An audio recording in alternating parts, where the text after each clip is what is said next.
Et salut à toutes et à tous les amis, j'espère que vous allez bien. Aujourd'hui, je vais vous présenter le Katak firmware. Pour ceux qui me connaissent un petit peu, vous savez que je ne travaille pas beaucoup avec le Katak, mais j'ai fait le build qui va avec, donc avec l'antenne et la carte SD en dessous. Donc je voulais vous faire une petite vidéo de présentation. Donc si vous voulez que je fasse une vidéo de présentation du Flipper Zero, qui est ici, donc avec le flipper, avec le Unleash firmware, vous me dites dans les commentaires. Alors, on va commencer par le Katak. Donc, le Katak veut ressembler au Flipper Zero dans. Merde, ça c'est un Deus.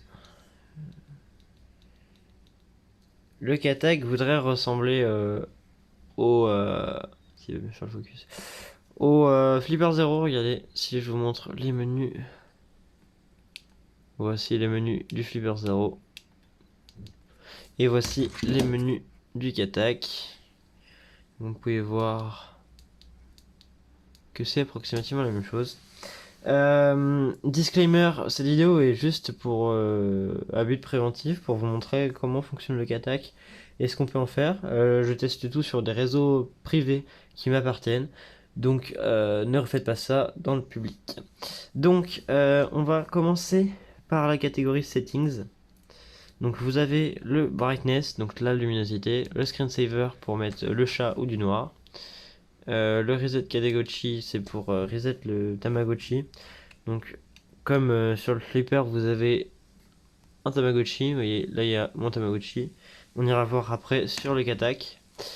Après, vous avez, si vous avez de l'IR, donc une grosse LED infrarouge, vous pouvez choisir la LED, enfin le port de connexion à l'arrière. Après back, voilà. Et vous pouvez choisir aussi la fréquence de votre la fréquence de votre antenne derrière. Donc on va commencer par Wi-Fi dans les fonctions un petit peu qualitatives. Donc on a Web Portal. Qu'est-ce que c'est Web Portal? Je vais vous montrer. Donc là ça a lancé ceci, ça dit que vous pouvez vous connecter, etc. Donc nous on va aller dans les réseaux Wi-Fi sur le PC portable ici. Je vais vous montrer un petit peu. Je suis désolé, je vous ai pas fait de règle d'écran. C'est juste pour vous montrer. Donc là on va chercher un réseau qui s'appelle BruceNet. Vous l'ouvrez. Donc c'est un réseau public. Vous n'avez pas besoin de mot de passe. Vous attendez que vous vous connectez. Nous n'avons pu vous connecter à ce réseau. Bah si, c'est bon. Donc une fois que ça c'est fait, non, pas ça. Une fois que cela est fait, vous allez faire 172.0.0.1. Ça va vous ouvrir une page comme ceci de connexion. Et les mots de passe c'est 4 et 4 CATH. Mot de passe c'est ID de connexion. Donc là ça va vous ouvrir. Voilà. Donc là, ça va vous ouvrir ça. On est sur le Katak firmware, vous pouvez voir ici. Ça permet de gérer la carte SD, donc ajouter, supprimer des fichiers sans besoin de la brancher à votre PC. Voilà, donc c'est une petite fonction bien sympathique, mais qui n'est pas obligatoire à connaître. Donc je refais le focus sur le Katak. Après, on a le Deoser qu'on va garder, on va faire maintenant, tiens. Deoser, sur l'ordinateur, on va se reconnecter au répéteur, enfin à l'antenne à côté là. Donc, vous voyez, on est connecté. Pas d'internet, c'est pas très grave. Je vais vous montrer. Donc, on va aller dans Deoser. Ça va scanner tous les réseaux aux alentours. Vous pouvez voir que là, on est connecté au fond avec de l'internet. On va choisir ce réseau et là, vous êtes prêts. Hop, Deosing. Et là, on attend quelques secondes. Ça marche mieux sur le téléphone, c'était bien plus réactif. Mais là, je filme avec mon téléphone, donc c'est difficile de vous montrer. Donc là, on fait le Deos. Et vous pouvez voir que dans quelques instants, hop, voilà. Donc là, on n'a plus du tout de connexion. Vous pouvez voir que cette Livebox là n'a plus du tout de connexion. Et je ne peux plus me connecter à l'internet. Donc après, on a le Wi-Fi spam qui permet de, par exemple, on va faire du Rickroll. Bah hop, là j'ai pris un autre, hein. Là, on va aller voir dans les réseaux, on va voir qu'il y a plein de réseaux qui vont se créer, qui ne sont pas du tout, qui n'existent pas, hein. Donc c'est pas une très bonne utilité. Enfin là on voit pas grand chose, mais je vais réessayer.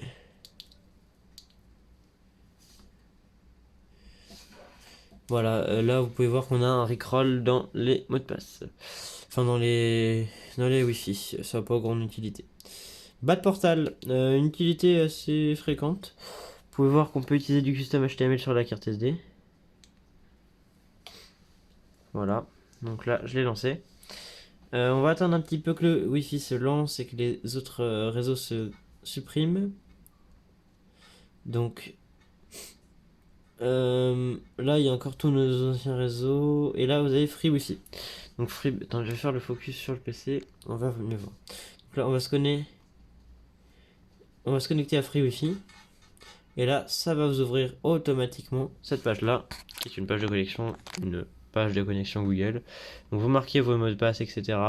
Et ça va les envoyer vers le Katak. Donc ça va les envoyer ici. Et vous pourrez les voir sur la même IP slash creds.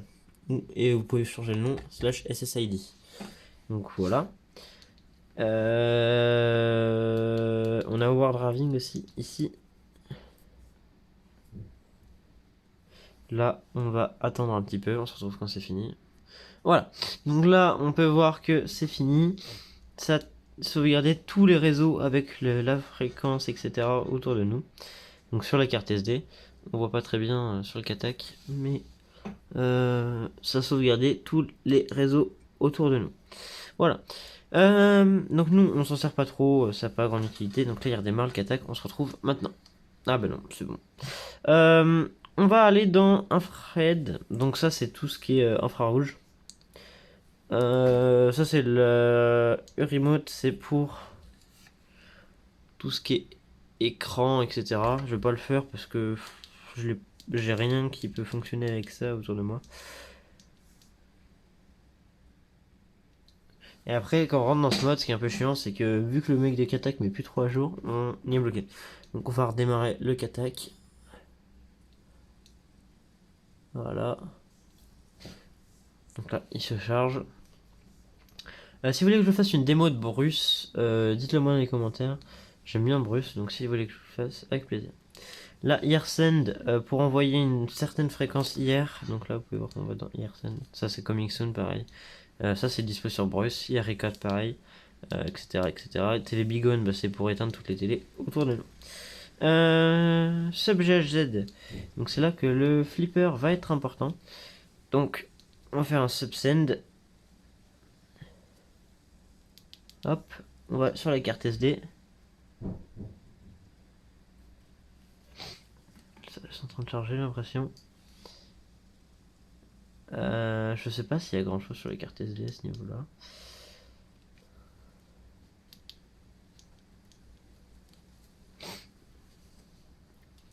Ah, c'est bon. Ah, bah le kata qui a redémarré, il a du crash, manque de mémoire, c'est possible.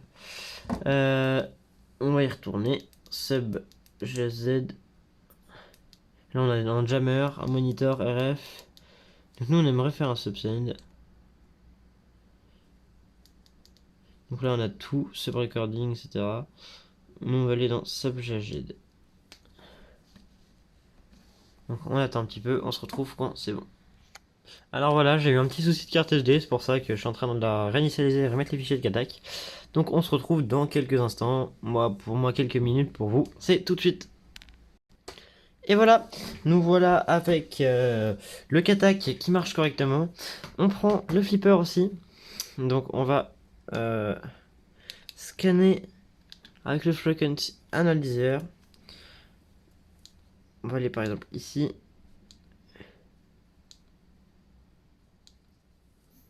Vous voyez, parfait. On a la bonne fréquence qui s'affiche sur notre flipper. Donc on voit bien qu'il transmet du 433-92. Et là on a 433, 900, ouais 99 à peu près. Donc vraiment la fréquence est bonne.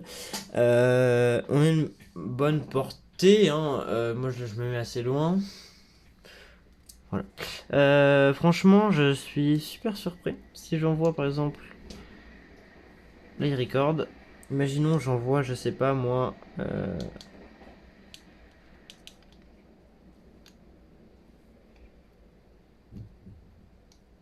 On va envoyer par exemple cette fréquence là. Là par exemple on a un restart failed, c'est bizarre. Mais en tout cas ça marche super, j'ai l'impression. Si on va dans app, subghz, on va dans Spectrum Analyzer. Donc là on a un beau spectre de ce qu'on voit. Si je mets le jammer, on va avoir une belle hausse théoriquement. Voilà, pic. On a des beaux pics à 433. Vous pouvez voir ici. Donc ils sont pas énormes. Ils sont pas énormes, on voit ceux qui sont envoyés. Mais franchement ça fait bien le taf, j'ai l'impression. Donc franchement c'est pas mal. Je suis surpris parce que ça pourrait être pire. Ça pourrait être pire de ce qu'on voit. Par exemple, si je fais saved pin. Non merde, saved pin. Et que je l'envoie par exemple, ça, je sais pas comment ça marche cette fonction. On peut faire un RF analyse. Donc là, scan, etc. On va pas passer 10 ans sur ce truc là parce que ça marche pas mal et il n'y a pas trop de trucs à redire. Voilà. Wi-Fi, on l'a vu. Bluetooth, on peut BLE spam, donc c'est-à-dire afficher des pop-up sur les téléphones des gens. C'est fixe à peu près partout. Skim check, je sais pas ce que c'est du tout. Ah, il look s'il y a des skimmers autour de nous. Donc il va dire que non, voilà. C'est normal. Je suis pas sûr qu'il y ait des skimmers chez moi. Après, on a Other. Donc le Lucky Set. Vous voyez, on voit pas bien, hein, mais hop. Donc un casino, je vois pas grand chose. Et le Katagochi. Donc vous pouvez voir que là, il y a le chat, le nom, il est nerveux, il est level 2. Et si on va sur le flipper, c'est approximativement la même chose. Il y a le nom, l'icône, là il est happy, et moi je suis level 2 aussi. Ici, il n'y a pas grand chose à dire dans Other. Et dans Settings non plus. Voilà. Donc j'espère que cette petite vidéo vous aura plu et vous aura aidé. Si vous avez des questions, n'hésitez pas à me les mettre en commentaire et j'y répondrai avec plaisir. Si cette vidéo vous a plu, n'hésitez pas à mettre un like et à vous abonner. Si vous voulez que je fasse une vidéo sur d'autres firmware, genre sur Marauder, Katak, pas Katak, on vient de le faire, Bruce ou comment ça s'appelle, Portal, on peut y faire une vidéo ou sur le flipper ou sur l'infrarouge par exemple parce que j'ai des LED infrarouges pour le M5. Donc voilà, j'espère que cette vidéo vous aura plu. À bientôt, c'était Nelek. Abonnez-vous.